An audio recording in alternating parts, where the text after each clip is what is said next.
Colorado Territory, 1872. A storm raged across the foothills of the San Juan Mountains, turning the world into a canvas of gray and white. Heath Young pulled his soggy hat lower over his eyes, squinting through the rain as his horse trudged up the muddy trail. At 24, Heath had seen enough of life to harden his heart, but not enough to know where he belonged in this vast, unforgiving land. Just a little farther, dust, he muttered to his dun-colored stallion. We'll find shelter before nightfall. The wound in his side throbbed with every step the horse took, a painful reminder of the ambush 3 days prior. The bullet had only grazed him, but infection was setting in. His canteen was empty, his provisions nearly gone, and the trail ahead disappeared into the mist-shrouded mountains. Heath wasn't sure which would claim him first, the storm, his wound, or the men who might still be tracking him. What he didn't expect was salvation in the form of a tendril of smoke curling up from beyond the next ridge. Someone lived in these mountains, far from any town or settlement Heath knew of. Someone who might have medicine, clean water, and a dry place to rest. Or someone who might put another bullet in him without asking questions. At this point, Heath was willing to take his chances. The cabin appeared like a mirage through the curtain of rain, small but sturdy, with a stone chimney and a covered porch. A lantern glowed in the window, promising warmth. Heath dismounted with effort, his legs nearly buckling beneath him as he approached the door. He raised his hand to knock, but hesitated. Who would answer? What would they do to a stranger appearing at their door during a storm? Before he could decide, the door swung open. "You look half dead," said a clear, feminine voice. Heath blinked away rainwater and focused on the figure before him. A young woman stood in the doorway, a rifle held confidently in her hands, not aimed at him, but ready if needed. Her chestnut hair was tied back in a practical braid, and her blue calico dress was worn but clean. But it was her eyes that caught him, green as spring grass, assessing him with a mixture of caution and concern. "I don't mean any trouble," Heath managed, one hand pressed to his side. "Just looking for shelter from the storm." The woman's gaze flickered to the bloodstains spreading through his shirt, then to his face. Whatever she saw there made her decision. "Bring your horse to the lean-to around back," she said, lowering the rifle. "Then come inside before you collapse." Heath barely made it to the lean-to, his vision swimming with each step. He secured dust, removed his saddle, and grabbed his saddlebags before staggering back to the porch. The woman held the door open, and as he crossed the threshold, the warmth of the cabin enveloped him. "I'm Heath Young," he said, fighting to stay conscious. "I'm obliged for your kindness, miss." "Lily," she replied. "Lily Jensen." That was the last thing Heath heard before darkness claimed him. When he awoke, he was lying on a narrow bed, stripped of his wet clothes and covered with a quilt. A fire crackled in the hearth, and the sound of rain against the roof had softened to a gentle patter. He tried to sit up, wincing as pain shot through his side. "Don't move," came Lily's voice from across the room. She approached with a cup of something steaming. "Your wound is clean, but you've lost blood and have a fever." "How long was I out?" Heath asked, accepting the cup. The liquid inside was bitter but warm. "Just a few hours," Lily said, perching on a stool near the bed. "Drink that. It's willow bark tea for the fever." Heath studied her in the firelight. She was younger than he'd first thought, perhaps 20 or 21, with a sprinkling of freckles across her nose and a determined set to her jaw. Beautiful in a natural, unaffected way that made the painted ladies in saloons seem garish by comparison. "What are you doing out here alone?" he asked after draining the cup. A shadow passed over her face. "Living," she answered simply.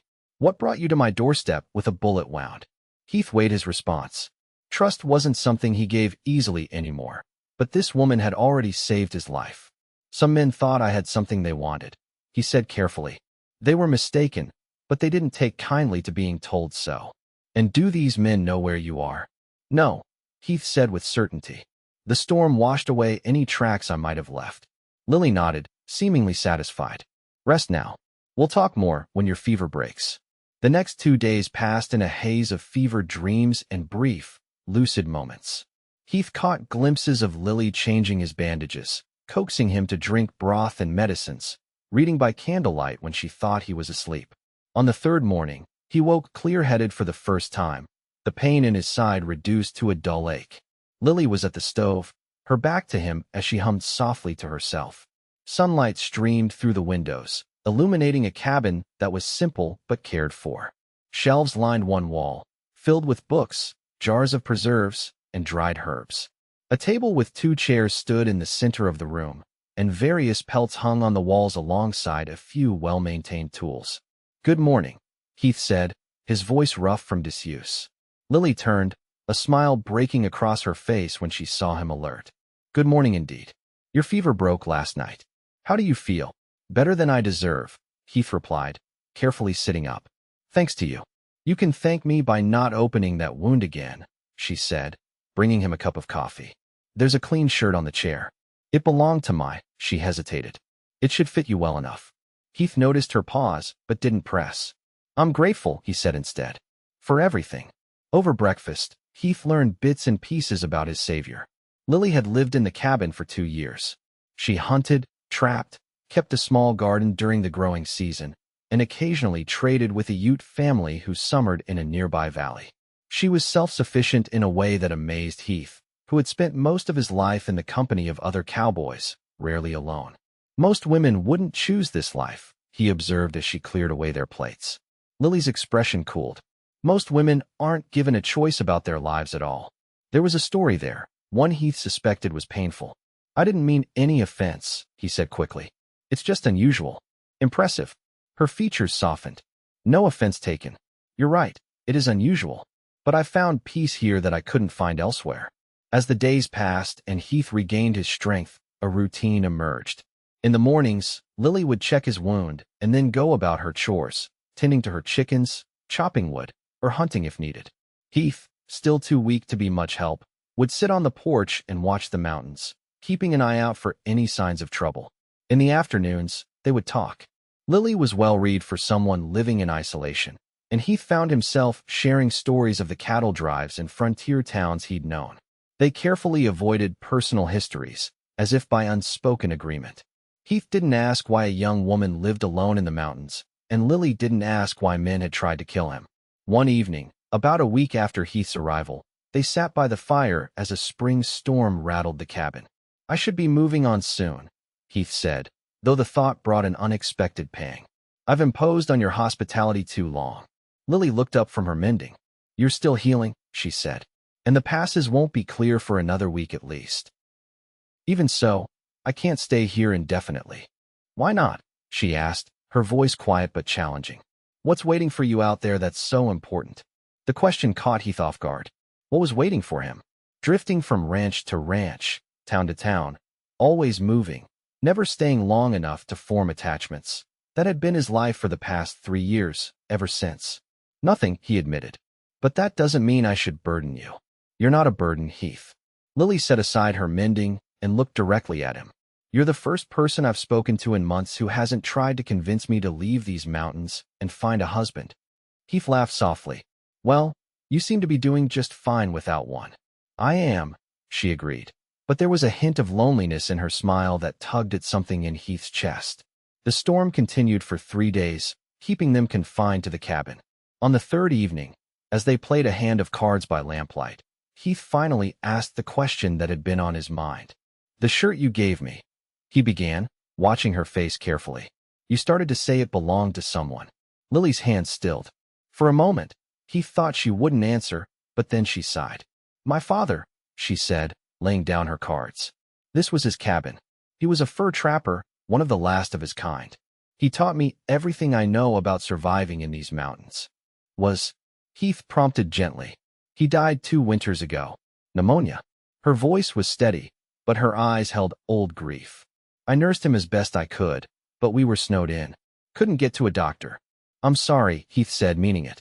"That's a hard way to lose someone you love." Lily nodded. "After he was gone, I had to decide whether to stay or leave. Everyone expected me to go to Denver, find work as a seamstress or a governess, eventually marry." Her chin lifted slightly. "I chose to stay." "Brave choice," Heath said. "Not brave. Selfish, maybe." Lily looked around the cabin. "This is the only place I've ever felt free. My father didn't raise me to be afraid of solitude or hard work." A faint smile touched her lips. "Though I admit, having someone to talk to these past days has been nice." Something shifted between them in that moment. A wall lowered, if not entirely removed. Your turn, Lily said, picking up her cards again. What are you running from, Heath Young? Heath looked down at his hands, considering deflection out of habit. But in this isolated cabin, with only the storm and this remarkable woman for company, the truth seemed easier to bear. 3 years ago, I was engaged to be married, he began, the words feeling strange in his mouth after so long unspoken. Her name was Catherine. We grew up on neighboring ranches in Texas. Lily waited, her expression open and free of judgment. There was a drought that year. Bad one. Catherine's father's ranch was hit hard. Mine wasn't doing much better. Heath swallowed. We were supposed to marry that spring, start our own place. Had it all planned out. What happened? Lily asked softly when he fell silent. Rustlers, Heath said. They came for what was left of our cattle. Catherine's father tried to stop them. I was there, helping with the roundup. He closed his eyes, the memory still vivid. She heard the shots. Came riding out to warn us. The silence stretched between them, filled with unspoken understanding. They killed her? Lily finally asked. Heath nodded. And her father? I got one of them before they rode off. The rest escaped. His hand clenched into a fist. I tracked them for months. Found 2 more. The law caught another. But their leader disappeared like smoke. So that's what you've been doing for 3 years? Hunting this man. I was, Heath admitted. Until I heard he'd been killed in a saloon fight in Pueblo last winter. Didn't even die by my hand. He gave a bitter laugh. After that, I didn't know what to do with myself. Just kept moving. Taking whatever work came along. And the men who shot you. Nothing to do with that old business. Just a card game gone wrong. Heath shrugged. Turns out I'm not very good at settling back in a normal life. Lily studied him for a long moment. So you've been chasing a ghost, and now that the ghost is gone, you don't know how to stop running. The simple truth of her words struck Heath like a physical blow. I suppose that's right, he said. Never heard it put quite so plainly before. Mountains have a way of making things plain, Lily replied. Strip away all the noise and distractions, and you're left with what's real. The next morning dawned clear and bright. The storm had passed, leaving the world washed clean. Heath stood on the porch, breathing in the pine-scented air, feeling strangely lighter after sharing his story with Lily. She joined him, carrying 2 cups of coffee. Beautiful day, she commented, handing him a cup. That it is, he agreed, noticing how the sunlight caught the auburn highlights in her hair. I need to check my trap line, Lily said. Feel up to a ride? Heath grinned. Been waiting for a chance to be useful around here. They rode out together, Heath on Dust and Lily on her sturdy mountain pony. She led him along narrow trails that wound through stands of aspen and pine, pointing out landmarks and sharing stories about the area. Heath watched her in the saddle, confident, capable, at home in this wilderness in a way few people ever managed. How did you learn to ride like that? He asked as she navigated a particularly steep section of trail with ease. Lily glanced back, a rare playful smile lighting her face. My father believed girls should know how to ride as well as boys. Mother didn't approve, but she wasn't around to object. She died when you were young? Left, actually, Lily said matter-of-factly. Decided she didn't care for the frontier life after all. Went back east when I was 6. Heath was surprised by her candor. That must have been hard. It was, at first, Lily admitted. But my father never spoke ill of her. Said she was like a wild horse that couldn't bear to be fenced in, and it wasn't fair to expect her to be something she wasn't. She paused. I think I understand her better now, living out here. Sometimes the life others want for you just doesn't fit. They reached a small clearing where a stream tumbled over rocks. Lily dismounted to check a trap set near the water's edge. Empty, she reported. But that's all right. We have enough supplies to last a while yet. The casual we wasn't lost on Heath. He had been at the cabin for nearly 2 weeks now, and the idea of leaving grew more difficult with each passing day. Not just because of the comfort and safety the cabin provided, but because of the woman who made it a home. Lily, he began, not entirely sure what he wanted to say. Whatever it was would have to wait. A crack of a twig in the brush across the stream made them both freeze. Lily reached for the rifle in her saddle holster, but before she could grasp it, a man emerged from the trees, pistol drawn. Well, ain't this cozy, the man drawled, his weathered face splitting into an unpleasant grin. Been tracking you for days, Young. Lost your trail in that storm, but figured you had to come this way eventually. Heath recognized him immediately. Samuel Hicks, one of the men from the card game in Durango. The man whose accusation of cheating had led to the shootout that left Heath wounded. Hicks, Heath acknowledged, slowly positioning himself between the gunman and Lily. Thought we settled our business. Settled? Hicks spat. You took my money and shot my brother. Your brother drew first, Heath countered. And you know I won that money fair. Hicks gestured with his pistol. Don't much matter now, does it? Got you cornered, and this time there ain't no crowd to get in the way. His gaze slid to Lily.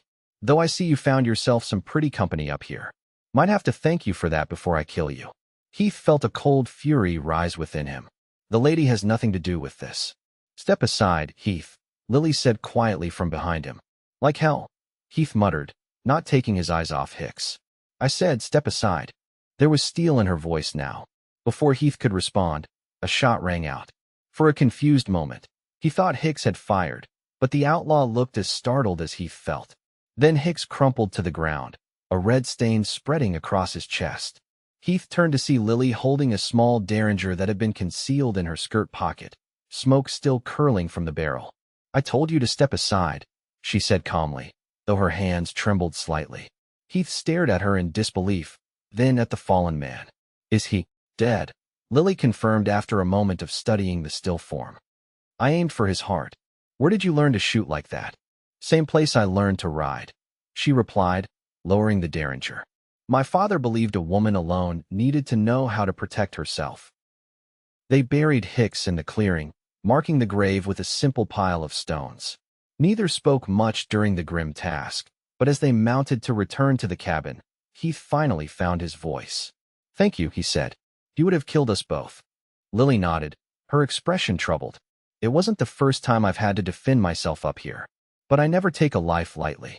You saved mine, Heath said. Again, the ride back to the cabin was silent, each lost in their own thoughts. The encounter with Hicks had changed something, reminded them of the world beyond their mountain sanctuary. That evening, as they sat by the fire, Lily broke the silence. Hicks mentioned a brother. Will he come looking for you? Maybe, Heath admitted, though he was badly wounded in that saloon. Might not be able to travel yet. But others might, Lily pressed. If they know you headed this way. Heath met her gaze. I can leave tomorrow. I've brought enough trouble to your doorstep already. That's not what I'm saying, Lily replied, frustration edging her voice. I'm trying to understand what we're facing. The we hung in the air between them. I don't want to put you in danger, Heath said carefully. I was in danger before you arrived, Lily pointed out. Living alone always carries risk. That's why I choose who I allow into my life very carefully. And you chose to let me stay, Heath said, a question in his voice. I did. Lily's eyes reflected the firelight. I still do. Heath moved from his chair to sit beside her on the small sofa, close enough to feel the warmth of her. Why? You barely know me. Lily considered this. I know you're honorable. I know you work hard and don't complain. I know you've suffered loss and are still finding your way back from it. She paused. I know I feel less alone when you're here. Heath reached for her hand, half expecting her to pull away. Instead, her fingers twined with his. I feel the same, he admitted. When I'm with you, the past doesn't seem so heavy. Then stay, Lily said simply. At least until we're sure it's safe for you to travel. After that, she left the sentence unfinished, the possibility hanging between them. Heath lifted their joined hands and pressed a gentle kiss to her knuckles. After that, we'll figure it out together. The next morning, Heath woke to find Lily already gone from the cabin. A note on the table said she'd gone to check her other trap lines and would return by noon. Heath set about making himself useful, chopping wood, repairing a loose board on the porch, tending to the horses. As he worked, he thought about what lay ahead. The idea of returning to his drifter's life held no appeal anymore. But what alternative did he have? He couldn't expect Lily to upend her carefully constructed existence for him, nor was he sure he could adapt to her isolated way of living permanently. And yet, the thought of leaving her behind made his chest ache in a way he hadn't experienced since Catherine died. By midday, with no sign of Lily, Heath began to worry. The traplines weren't far. She should have been back by now. He saddled Dust and was about to go looking for her when he heard the sound of approaching hoofbeats, too many for just one rider. Heath drew his revolver and positioned himself behind a large pine near the cabin, watching the trail. 4 riders emerged from the trees. 3 men and Lily, her hands bound before her, a bruise darkening her cheek. The lead rider was a hard-faced man with a badge pinned to his vest. "Heath Young," he called out. "We know you're here. Come out with your hands up." Heath's mind raced. A lawman, not outlaws. But what did they want with him? "I've done nothing wrong," he called back, keeping his position hidden. "Let the woman go. She has no part in whatever you're after me for." "That's where you're wrong," the lawman replied. "Harboring a fugitive is a crime in itself. Come out now, or things will go badly for her." Lily's eyes scanned the trees, finally finding him. She gave a small shake of her head, a warning. "What am I accused of?" Heath demanded. "Murder," came the reply. "Samuel Hicks was found dead yesterday. His brother recognized your horse's tracks nearby. You're wanted for questioning." Heath glanced at Lily, whose expression remained stoic despite her predicament. They hadn't mentioned finding Hicks's body where they had buried it. Something wasn't adding up. "I'll come out," Heath decided. "But I want your word the lady goes free." "You're in no position to bargain," the lawman said. "Neither are you if you want me alive," Heath countered. "I've got a clear shot at you right now." A tense silence followed. Finally, the lawman nodded. "Fine. Show yourself, and we'll let her go." Heath stepped out from behind the tree, keeping his revolver lowered but ready. As he approached, he studied the men more carefully. The lawman wore a marshal's badge, but it looked wrong somehow. Too new, perhaps, or not the right design. "Stop there," the man ordered when Heath was about 20 feet away. "Drop your gun and kick it aside." Heath complied, never taking his eyes off Lily. "Now let her go, as promised." Instead of releasing her, the man laughed. "You're more gullible than I expected, Young. This bitch shot my brother dead. Did you think I wouldn't want payback for that too?" The pieces fell into place. This wasn't a lawman at all. It was Hicks's brother, the one Heath had wounded in the saloon. He must have recovered enough to track them down, bringing help with him. "We had a deal," Heath said, his voice dangerously quiet. "Deals changed," Fake Badge replied. "Now you both hang." What happened next unfolded in a blur. Lily, who had been working at her bonds throughout the exchange, suddenly freed her hands and drove her elbow hard into the ribs of the man holding her. As he doubled over, she grabbed his pistol and fired. Heath dove for his discarded revolver as bullets tore into the ground around him. He rolled, came up shooting, and took down one of the men. Lily had already disabled a second. Hicks's brother fired wildly, his shots going wide as dust, spooked by the gunfire, reared up behind him. The distraction gave Heath the opening he needed. His bullet found its mark, and the false marshal fell from his saddle. The 4th man, seeing his companions fallen, threw down his gun. "Don't shoot," he cried. "I was just hired to help find you. I didn't know nothing about killing nobody." Heath kept him covered while Lily retrieved her rifle from her saddlebag. "Tie him up," Heath instructed. "We need to figure out what to do next." With the survivor securely bound to a tree, Heath gently examined the bruise on Lily's face. "Are you hurt anywhere else?" She shook her head. "Just my pride. They caught me unawares at the stream." Her eyes moved to the 3 dead men. "What do we do with them?" "Same as we did with the other Hicks," Heath said grimly. "But first, let's find out what our guest knows." The captive, who identified himself as Joe Miller, was a drifter who had been hired in Durango to help track down a murderer. He swore he hadn't known the badge was fake or that the brothers planned to kill both Heath and Lily. "Is anyone else coming?" Heath demanded. "No, sir," Miller insisted. "It was just us 4. Hicks was convinced his brother was murdered and wanted revenge. That's all I know." Heath and Lily exchanged a look, silently deliberating what to do with their prisoner. "Here's what's going to happen," Heath finally said to Miller. "We're going to give you a canteen of water and point you toward Durango. You're going to walk there and never speak a word about what happened here, or who lives in these mountains. Understand?" Miller nodded eagerly. "Yes, sir. Not a word, I swear it." "If I ever hear you've been telling tales," Heath continued, "I'll find you. And I won't be in such a forgiving mood next time." After Miller had disappeared down the trail, Heath and Lily buried the 3 men far from the cabin, in a spot where the ground was soft and unlikely to be disturbed.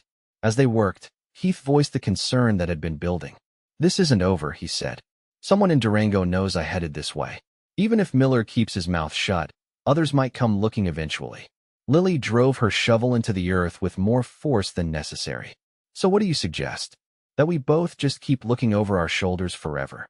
No, Heath said firmly. I'm suggesting we leave. Together.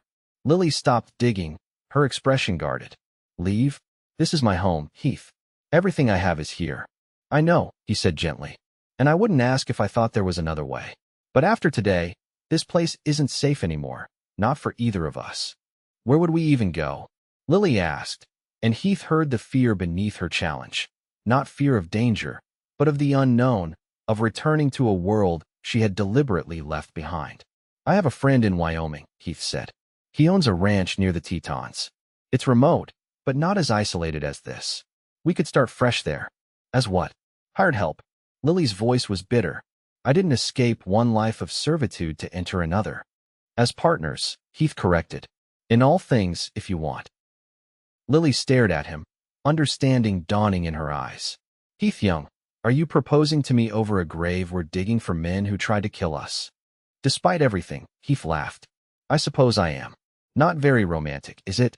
Actually, Lily said, a reluctant smile tugging at her lips. It might be the most honest proposal a woman ever received. They finished burying the men in silence, each wrestling with the weight of the decision before them. As they walked back to the cabin in the fading light, Lily finally spoke. I need time to think, she said. This is a lot to take in. Of course, Heath agreed. Take all the time you need. That night, they slept in separate beds for the first time since their feelings for each other had become clear. Heath lay awake, listening to the familiar sounds of the cabin and wondering if he had asked too much too soon. In the morning, he found Lily already up, dressed in her riding clothes, her expression resolved. I've been thinking all night, she said without preamble. About leaving. About staying. About us. Heath set down the coffee cup he'd just filled. And I realized something, Lily continued. When my father died, I stayed here because it was what I knew. It was safe. But maybe what I've been calling freedom has actually become another kind of cage. Hope rose in Heath's chest. What are you saying? I'm saying yes, Lily replied. Yes to leaving. Yes to Wyoming. Yes to you, Heath Young. She took a deep breath. But I have conditions. Name them, Heath said, willing to agree to almost anything. First, we take what we can from this place. My books, my father's tools, anything that can be carried. This cabin was my home, and I won't leave it all behind. Done, Heath agreed immediately. What else? Second, we don't just work for your friend. We save, we plan, and eventually, we have our own place. I haven't lived by my own rules this long to be beholden to someone else's. I want that too, Heath assured her. A place that's ours. I've got some money saved already. And third, Lily said, stepping closer to him, we get married before we leave these mountains. There's a missionary who visits the Ute camp every spring. He should be there now. Heath's heart soared. Are you sure that's what you want? I'm sure about you, Lily said simply. The rest we'll figure out as we go. Heath closed the distance between them, cupping her face gently in his hands. I love you, Lily Jensen. I didn't think I would ever say those words to anyone again, but you taught me how. I love you too, she whispered back. You showed me that being alone and being free aren't the same thing. Their kiss was a promise, a beginning, a healing of old wounds for both of them. They were married 3 days later by the missionary, with only the mountains and a few curious Ute children as witnesses. The ceremony was brief, but the joy it brought was immeasurable. For Heath, it was a second chance he never thought he'd have. For Lily, it was a leap of faith into an uncertain future with the one person who had broken through her carefully constructed solitude. They spent a week preparing for the journey, packing what could be carried, preserving food for the trail, saying goodbye to the place that had been Lily's sanctuary and had become Heath's salvation. On their last night in the cabin, they sat on the porch watching the stars emerge one by one. Are you having second thoughts? Heath asked, noticing Lily's contemplative expression. No, she said, leaning against his shoulder. Just making memories.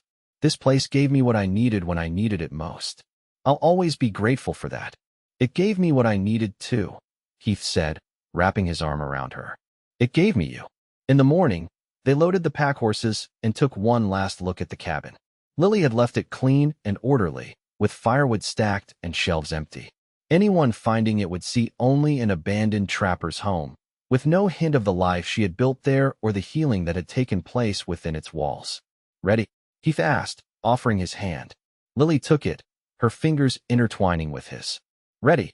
Together, they rode down the mountain, leaving behind the isolation that had both protected and limited them. The trail ahead was long, and their future uncertain, but they faced it together. A cowboy who had found his way back to love, and the mountain woman who had shown him how. As they descended into the valley, spring wildflowers carpeted the meadows on either side of the trail, painting the landscape in vibrant hues of purple, yellow, and blue. Lily reached over and touched Heath's arm, her eyes bright with unshed tears and something else. Hope, perhaps, or anticipation of the adventure ahead. "Look," she said, pointing to where a pair of eagles soared high above the ridge they had just left. "They mate for life, you know." Heath smiled, understanding the meaning behind her words. "So do we," he promised. "So do we." And with that vow, they continued on their journey, not looking back at what they were leaving behind, but forward to the life they would build together. A life neither had imagined possible just weeks before, when a wounded cowboy had stumbled upon a cabin in the mountains and found not just shelter, but the courage to love again.